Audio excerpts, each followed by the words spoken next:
Welcome to Section 31, episode number 239. I'm Dan Hammond. And joining me, in the place of Rogue Schindler, who is doing his best to prepare for San Diego Comic-Con, is our chairman, once again, Charlie Plain. Welcome in, Charlie. Thanks, Dan. Thanks for having me.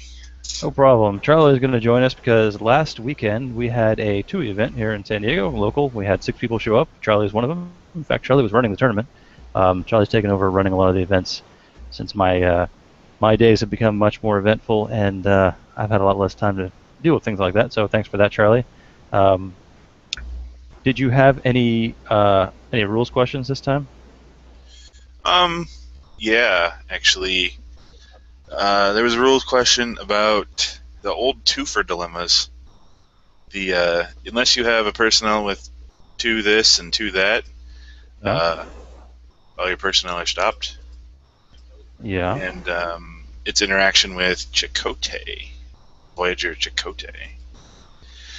Specifically, if you the wording on that, I think the dilemma was Antedian assassins, and the dilemma is like, unless you have a personnel with 2 anthropology or a personnel with 2 telepathy, your opponent chooses a anthro or telepathy personnel to be stopped. If your opponent cannot, this dilemma returns to its owner's dilemma pile.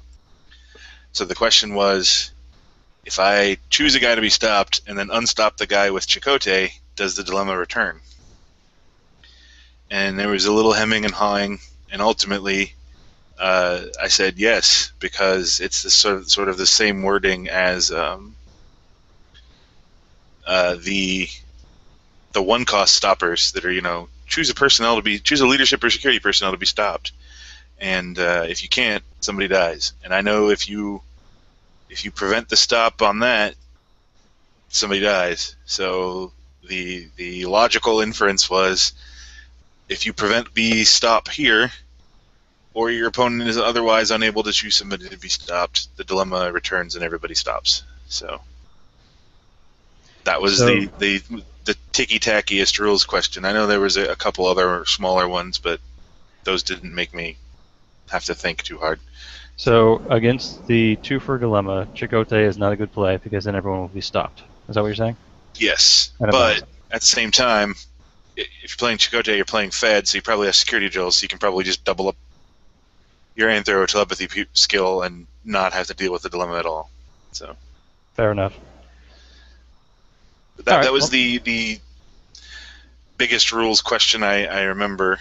I know there was another one, but I nothing really made me have to think other than that one. So.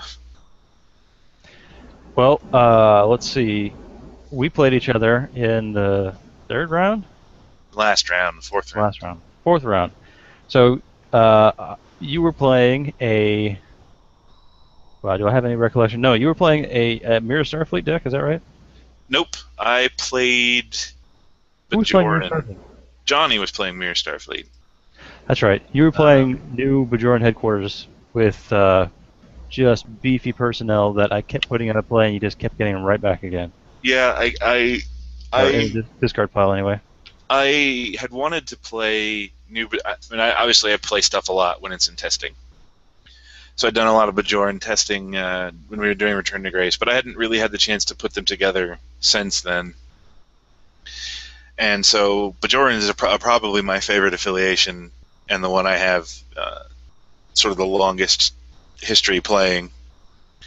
So I wanted to basically crack out the big integrity micro team deck. And I wasn't cheesing it. I wasn't trying to do the whole Michael Van Bremen style, attempt with 1 solve type thing. I mean, they fixed Covenant, so you can't really do that anymore. But you get Premier Barile, Premier Cisco, and Premier Opaka, and you have 28 integrity on 3 people.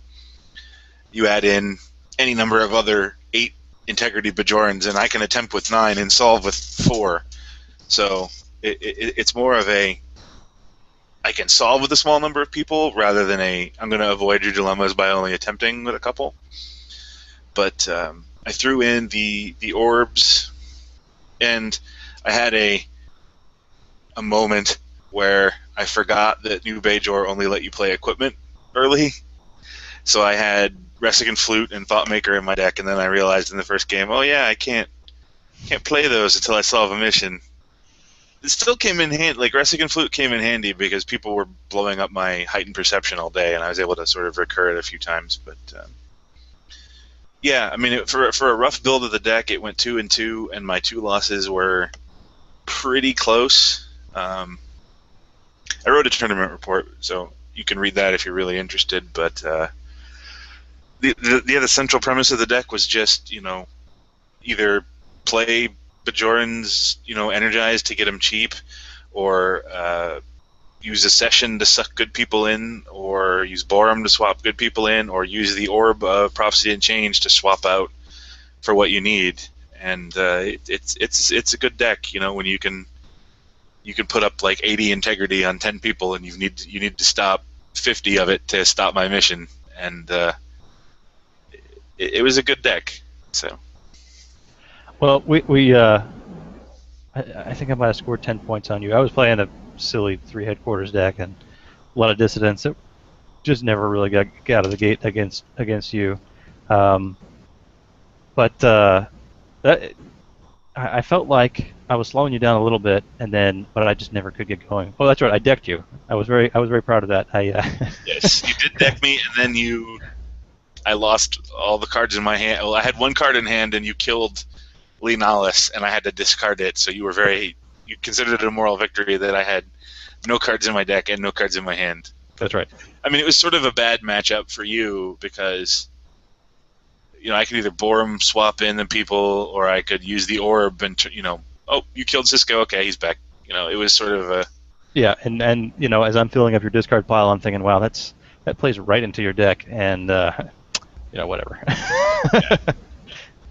I had a couple other good games. Did you play against JD? Yep, I played everybody but Thomas.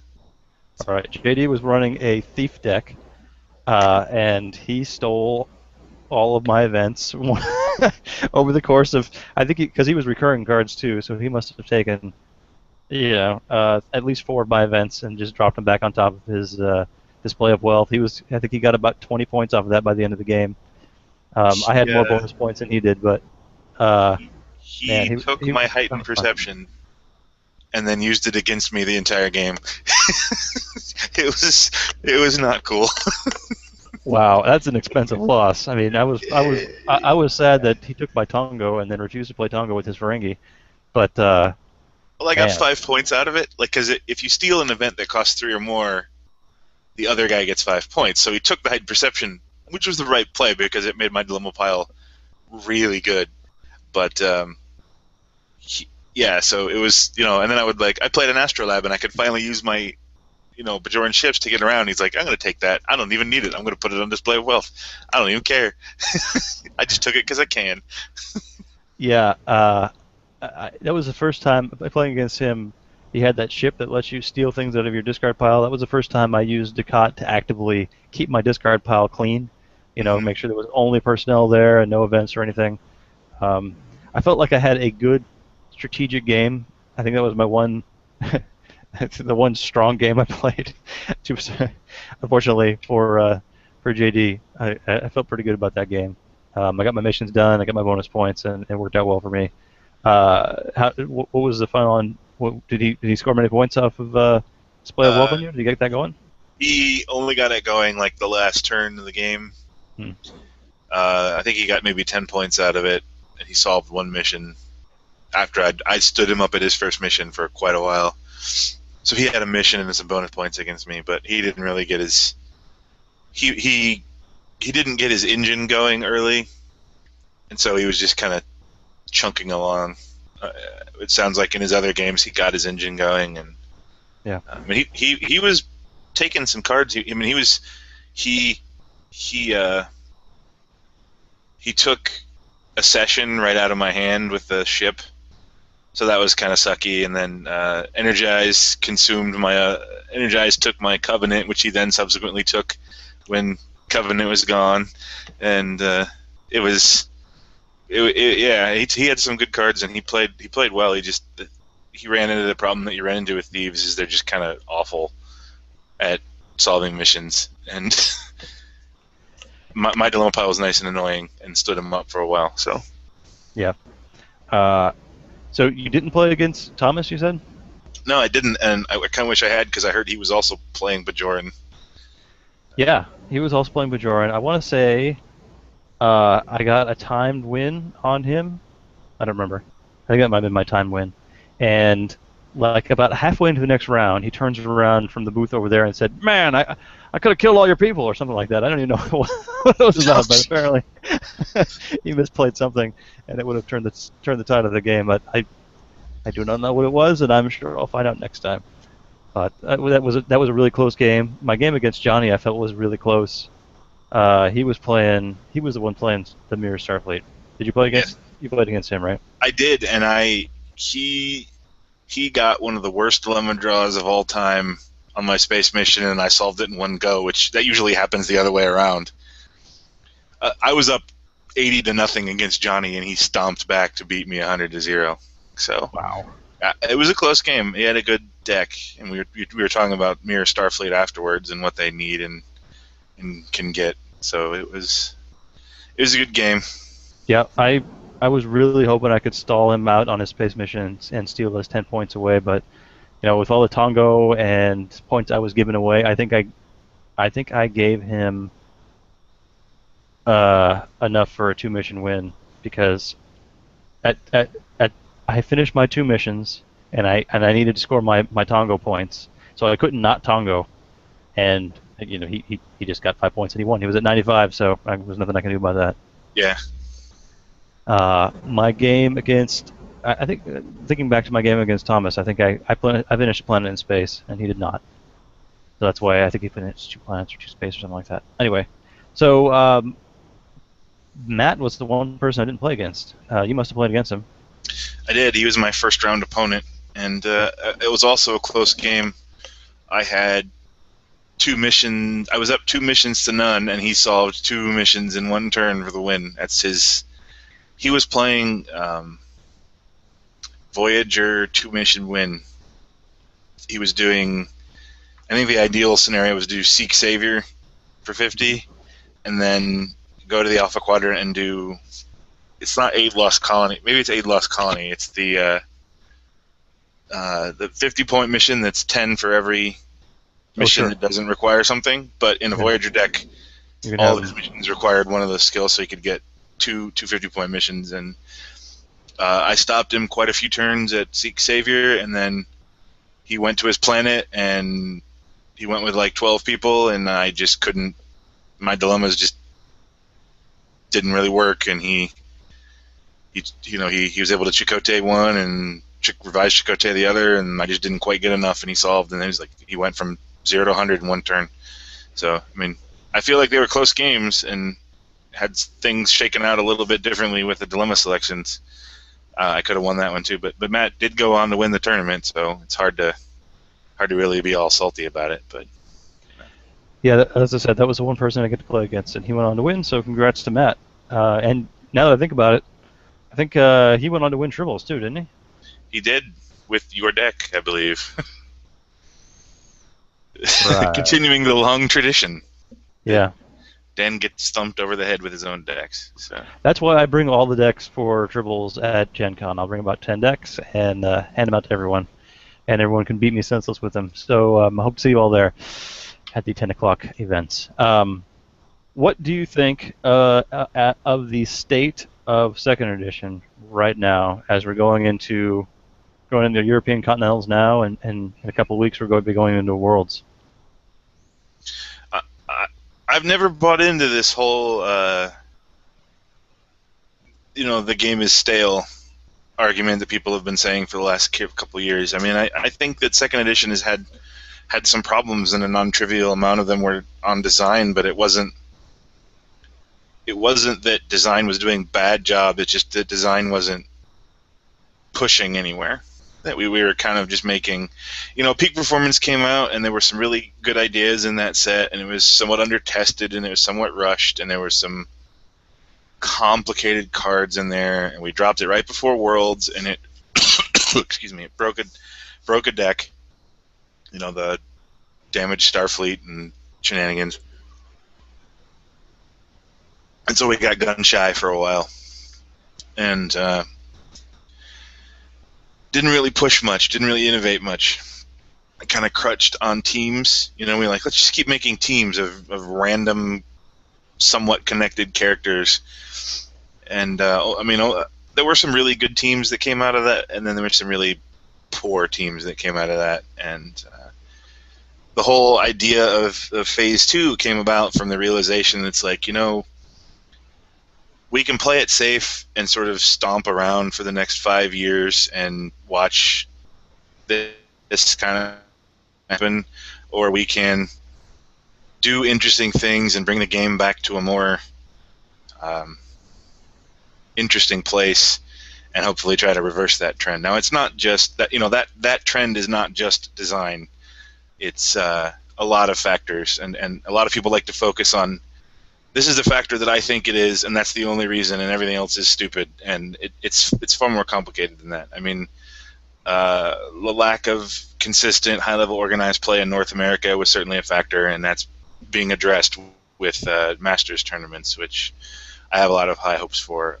The sort of safe flatness of design is being addressed in Phase 2, when Phase 2 is, I think you'll see a lot more of it when Martha comes out, and then Donna, and we're going to keep working on it, and we're constantly working on figuring out what each affiliation can do and can't do, and it's going to make the affiliations truly feel differently, I think, so that players may be drawn to different affiliations than they used to be because they cater to their play style more.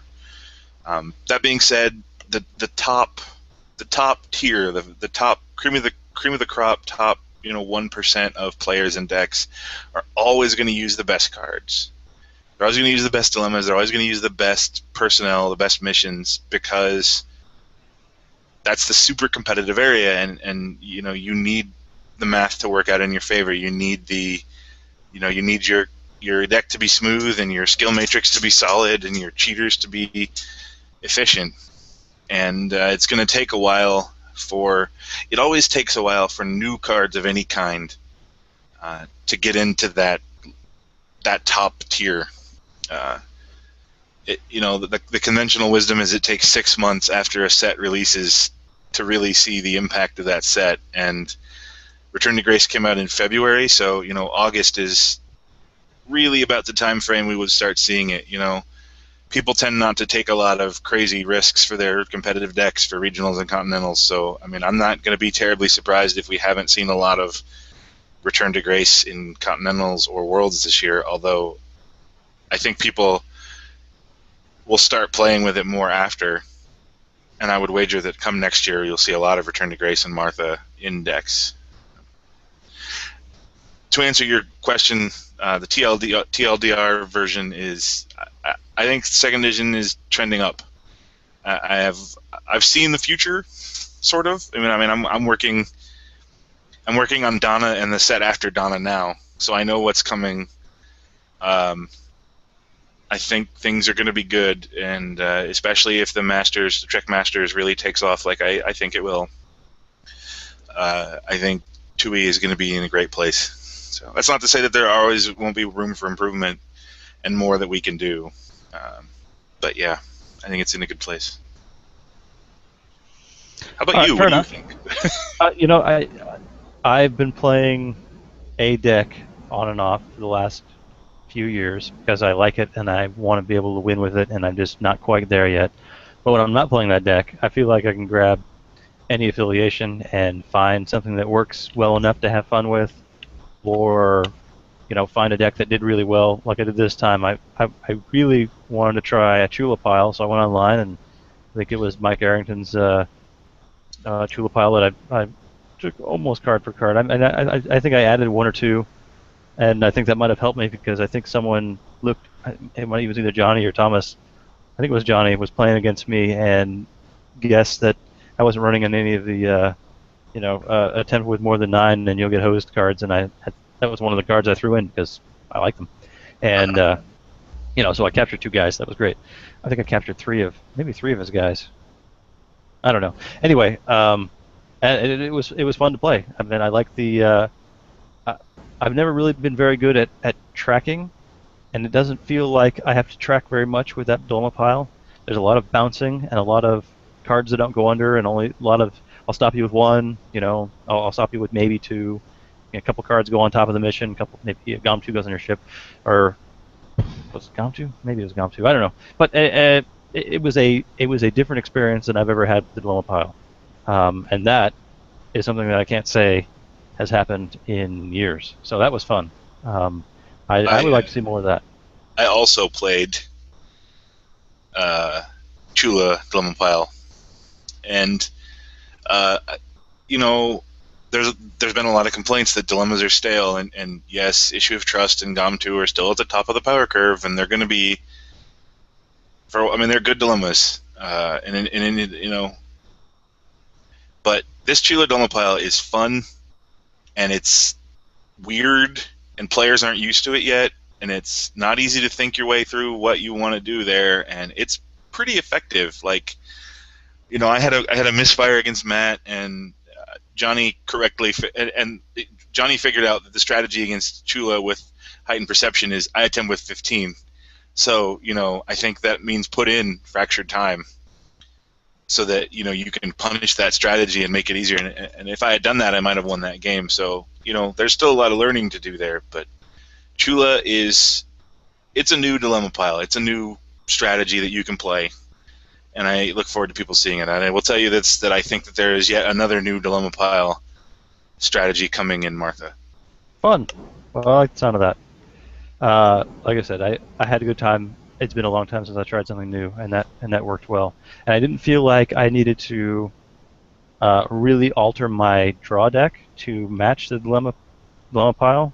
I know that sometimes, if you want to try something specific like a damage marker or something, you'll pair it to a deck that can maybe go out and stamp out a ship, or you paired yours with you put in heightened perceptions in your draw deck to kind of amplify the randomness and of Chula, whether or not you need to play an extra dilemma or not, to see if it hits.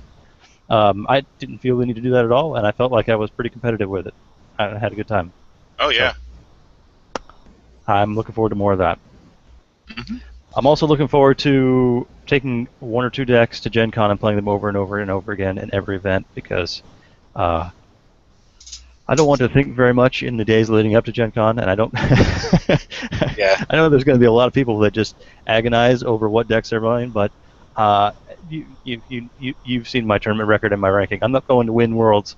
I'm going to have a good time and play against a bunch of new people. So I'm looking forward to that. I'm the same way. The number of tournaments that I can actually play in is low, so I'm probably going to bring a 2E deck and a 1E deck, and just that's all I'm going to play when I get the chance to play at all. So I'm with you, and I'm glad that we're having a 1E tournament locally in 2 weeks, and JD was like, let's do sealed or something, and I was like, yeah, let's do sealed, so I don't have to think about building a deck.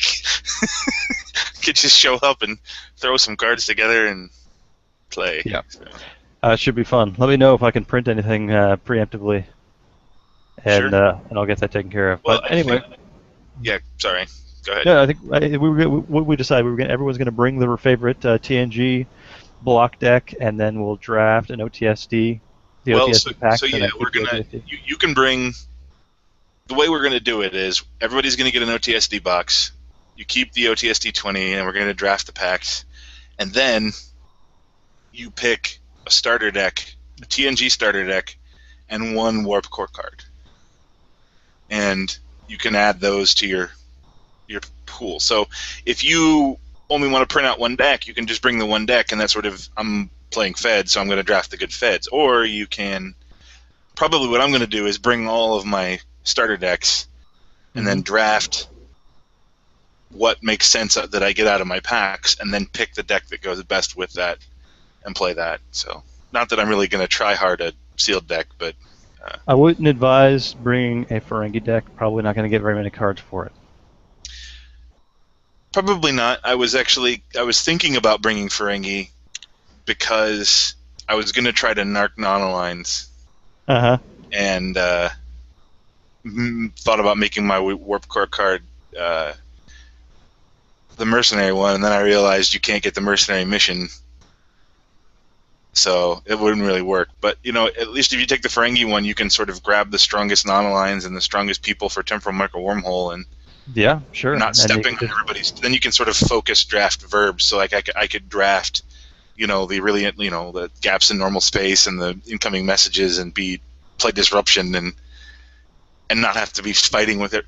Because you got to figure, if we have 6 people, which we typically have, statistically you're going to end up 2, 2, and 2, but probably more realistically you're going to end up with 3 Fed players, and then 3 Klingon or Romulan players. And if you jump in that and mess up that math, if it ends up being 3 Fed players, 1 guy drafting Klingon, 1 guy drafting Romulan, and I'm just taking the best cards out of the pack, it could work. It could backfire horribly, and then you're just sucking wind the whole day. But I like choice, so I'm probably going to bring all 3 starters, and then just see. I'm probably not going to bring the Ferengi starter, but just see what I get out of the packs. And Yeah, I like that you get to choose your starter after you look at the packs. It reminds me of picking your land after you've done a Magic draft. You can choose your color after you see what you pick, and if you need to change strategies after the first pack, a couple of good cards go by, then you change, and you're not hosed. yeah. So. Good. All right. Very good. Then we'll do that a week from Saturday, and Rogue should be back next Monday if he's not too exhausted from Comic-Con. We should get a full report on that. And well, I think that wraps it up for today. Anything else? Any other business? I don't think so. I just need to. It's 3 weeks to Gen Con, and I'm in full stressed freak out mode, so got to get everything done. Yep. I should have once. Here, I'll give you a little tease. Once Continentals is over, we can show these off, but I'll just hold that up there. I don't know if you can see that, but that's a thing. Oh, so, right. That's something that's going to come in one of these, right? That's something that's going to come in one of those, yes. All right, perfect. Yeah, so get ready for that. That'll be fun. And we, so it should be fun. I just need to get everything done in the copious free time that I have. So. Yeah, I know what you mean. I'm going to have the Monday before I fly out off, and that's going to be my day last minute putting together decks and putting together everything to take with me, and last minute requests and cutting up Tribbles decks and sleeving them in front of random white border cards, and we'll see how it goes. All right, man. Thanks for joining me. I will thank Warp 11 for letting us use our theme music. Thanks, Charlie, for running the tournament last weekend and joining me and chatting up about second edition. I will advise you all to expand your power in the universe, and that's it. So I'll draw to end. Thanks. See you next week.